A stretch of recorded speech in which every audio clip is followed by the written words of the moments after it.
Welcome to The Explainer. Today we're diving into something incredibly intense. We are analyzing a system where literally every fraction of a second dictates whether a human being lives or dies. We're looking at a martial art that, quite frankly, was not designed for trophies. It wasn't designed for sport, and it was absolutely not designed for the faint of heart. Today, we are breaking down Silat. Now, you have to understand, this isn't just another style of fighting. It's actually a clinical, ruthless blueprint for the complete biomechanical collapse of the human body. So what we're gonna do is strip away all the myths, all the movie magic, and we're gonna look closely at the cold, hard science of anatomical destruction. We're gonna analyze the exact physical and neurological mechanics that literally turn the human body into a weapon of absolute, unfiltered survival. Okay, let's dive right into this. On our agenda today, Section 1 is Origins, Forged in Blood. Section 2, Anatomy of Biomechanical Collapse. 3, Kinetic Force Multipliers. 4, Predator Biomechanics, Animal Styles. And finally, 5, Psychology and Military Application. Section 1, Origins, Forged in Blood. To truly understand the DNA of Silat, we first have to understand the nightmare environment that birthed it. On one side of the combat spectrum, you've got your standard rule-based combat sports, right? These are born in peaceful dojos, you know the drill. You wait your turn, you block, you score your points, and if things get out of hand, there is a referee right there to blow a whistle and stop the fight. Well, Silat operates on the exact polar opposite end of that spectrum. There is zero honor in this type of combat. There are only the grim, undeniable ethics of survival. There's no choreography here. In the unforgiving environments where this system was actually created, a fight wasn't some test of skill or a friendly sparring match. It was an asymmetric threat where the one and only objective was the immediate, permanent shutdown of the opponent's nervous system. When we map this out chronologically, the evolutionary development of this system on the battlefield becomes incredibly clear.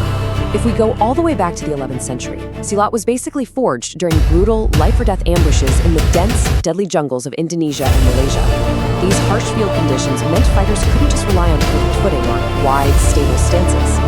Then by the time we hit the 15th century, it had become the battlefield system of choice for elite guards and war generals. It had to prove itself in muddy, completely unpredictable warfare. And that mud actually forced an evolution. Think about it. If you couldn't rely on your footwork to generate power because you're slipping in the mud, you had to rely on extreme biomechanical leverage and literally snapping the enemy's structural base. Today, in the 21st century, it has evolved into this highly specialized system used on modern urban streets and in highly classified special forces operations. It's essentially a savage natural selection process. Only the most lethal, precise techniques survived the test of time, mostly because, back then, a failed technique meant death. Section 2. Anatomy of Biomechanical Collapse. Now, the human body is an incredibly resilient machine, for sure, but it has some severe design flaws. And Silat, it systematically targets these exact flaws using incredibly precise pressure point mechanics. A practitioner isn't trying to just throw a wild punch at your bicep or your chest muscles. No, they're aiming for anatomical targets that literally cannot be strengthened at the gym, no matter how much you work out. We're talking about the throat, the eyes, the pelvic nerve plexus, and the critical structural joints of the human body. By striking these very specific weak points, a single, surgically precise blow forces a massive neurological crash. Let me put that into perspective. Striking the pelvic nerve plexus, for instance, doesn't just cause a lot of pain. It actually sends a massive, overriding electrical signal straight to the brain that instantly collapses the legs. It's like the body's software just crashes completely because the underlying hardware has been fundamentally broken at its most vulnerable nodes. Now, what's really interesting here is a core concept known as kinetic illusion. You might naturally assume that doing this kind of devastating damage requires massive, raw brute force. But this art proves that completely wrong by relying heavily on movement kinetics and leverage principles. Kinetic illusion is essentially the science of utilizing sharp angles and physics instead of just raw muscular power. The practitioner creates physical illusions in the middle of a fight, basically tricking the opponent into misjudging distance and intention. It is literally a form of physical hacking. They use geometry to manipulate the opponent's balance by shifting the entire axis of a fight by just a few degrees. A much smaller fighter can effortlessly topple a massive attacker. They neutralize the attacker's center of gravity before the attacker even realizes their structural integrity has been compromised. We can break that whole hacking process down into a very clinical 3-step protocol. Step 1 is deception and false openings. The warrior might feign a retreat or deliberately leave a very tempting target open, totally baiting the enemy into making a fatal mistake. They attack the mind through confusion before they even lay a finger on the body. Step 2 is biomechanical leverage. So once the enemy falls into that trap and overcommits to their attack, the practitioner takes the enemy's own kinetic energy and redirects it right back at them, locking their joints at physically impossible angles. And then we hit step 3, catastrophic system failure. From a purely biological perspective, this means pushing a joint way past its structural threshold while simultaneously compressing major nerve clusters. The central nervous system violently overloads, the joint snaps, and the attacker's brain is suddenly flooded with so much trauma signaling that it literally cannot process a counterattack. The threat is just instantly neutralized. Section 3, kinetic force multipliers. While the empty hand techniques we just talked about are devastating, the system is also heavily defined by its armed destruction. Let's actually analyze the 3 signature blades of the art. First up, we have the karambit. This is a curved, claw-like blade that hooks and rips through flesh with surgical precision. The mechanics here are terrifying. The practitioner uses that inside curve to trap limbs, hooking right behind the bicep or the back of the knee, severing tendons and locking the opponent into place while totally bypassing traditional defenses. Next is the Chris dagger, which features this legendary wavy design. The physics of this blade are meant for pure internal destruction.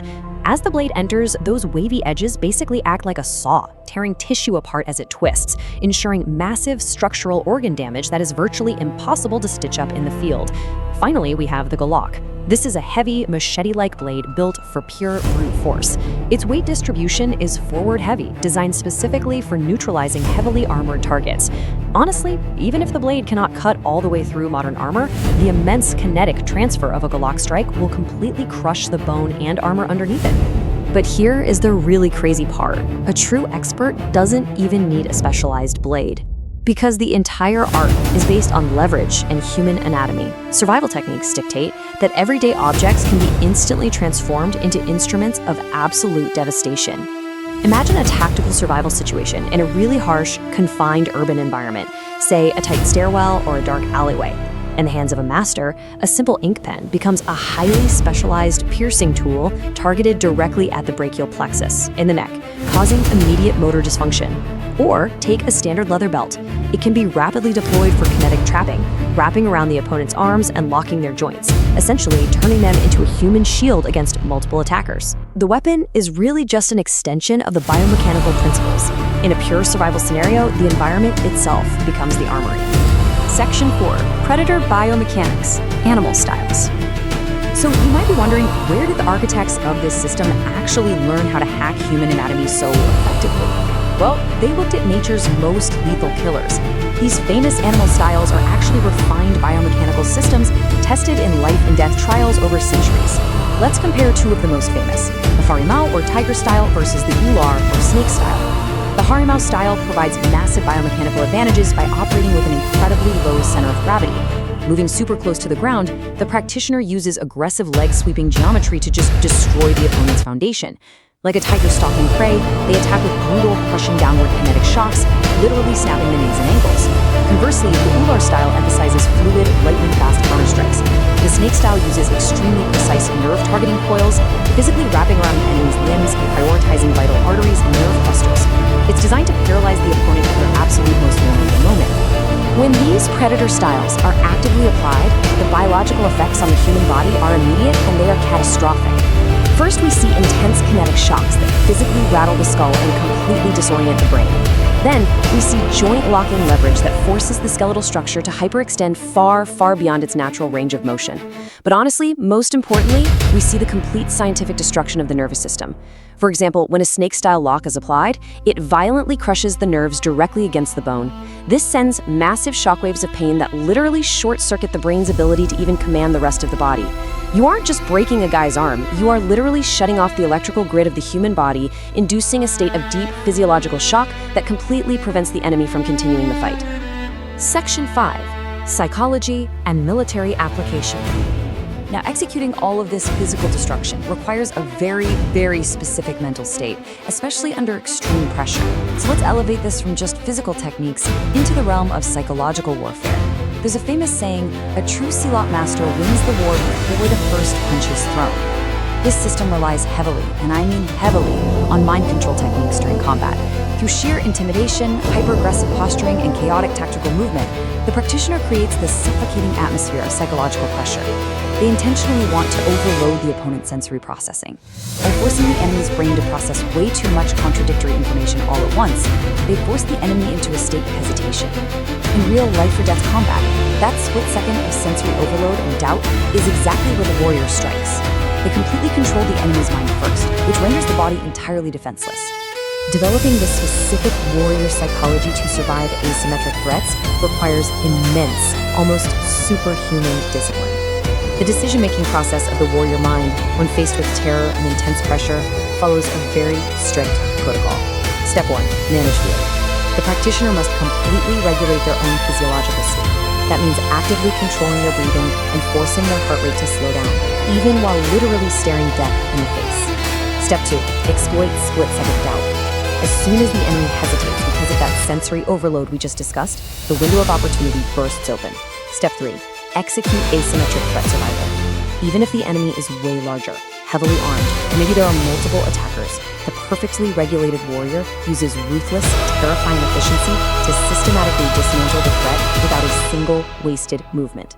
And that ruthless efficiency is exactly why modern elite military units, global special forces, and top-tier counterterrorism teams have deeply integrated Silat into their close combat protocols. Let's actually look at the practical field applications in modern military ops.